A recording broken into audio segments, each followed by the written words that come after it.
Slipping into the skin of a different race or ethnicity can bring a new understanding of how people view racial bias.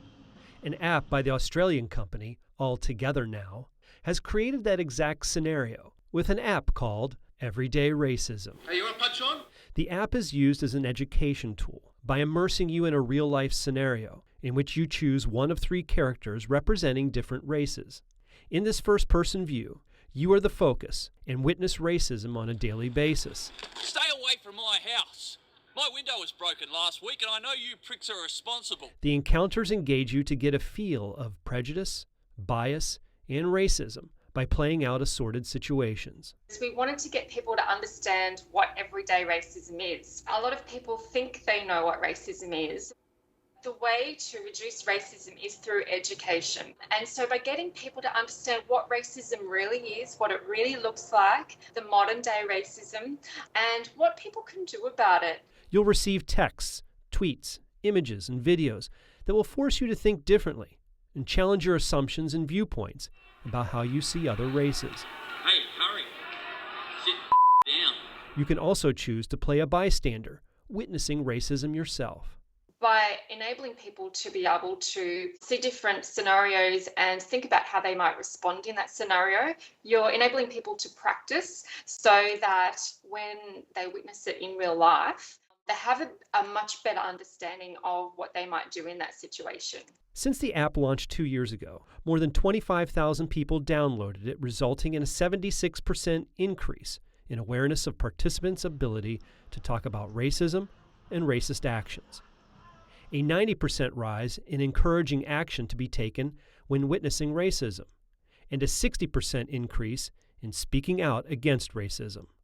The app's international acclaim has led to awards such as the Peace App Prize and the Intercultural Innovation Award. This app is making a difference. 4 in 5 people said that by playing the app, they feel much more confident about understanding what racism is and also what they could do about it. We also found that 3 in 4 people said that they'd already spoken up against racism since playing the app. The success of the Everyday Racism app has led All Together Now to develop a new app, releasing this fall, specifically structured for 8 to 10-year-olds. This is a critically key time in the development process, as children are not fully aware of the harm that various forms of stereotyping, bias, and racial attitudes have on others as they begin learning how to relate to peers. Children, in fact, are starting to acquire stereotypes and biases as young as 6 and 7 years of age. So 8 to 10 is really a very important time. They can understand the kinds of concepts we're talking about, but they are not yet deeply entrenched. They can challenge this stereotype and think about it as something that's wrong or inappropriate.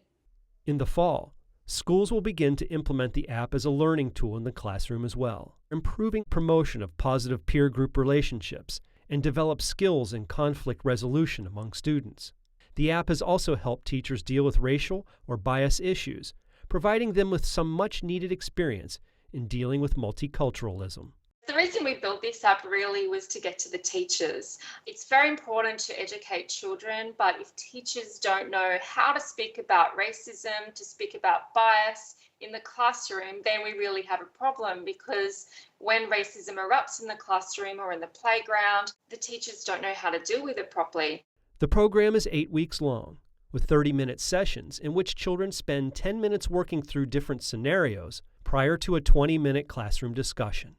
The evidence-based app engages the user in preparing them for real-life situations. So it's not just about playing a fun game for 10 minutes, but it's more about the learning that comes when you hear other perspectives inside the classroom. And it's also learning for the teacher as well. So the teacher gets a better understanding of the perspectives in his or her classroom. And so he or she is in a better position to be able to manage that situation in the classroom.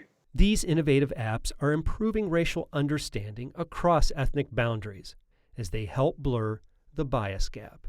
Ultimately, what we need to do is to reduce racism. And we believe that the way of doing that is through education, getting people to understand what racism and what bias is, what it looks like, what it feels like to be a target, and also what you can do about it if you do happen to witness it. If Indian students made more of an effort to fit in with local communities, they might not be subjected to the sort of persecution we've been seeing.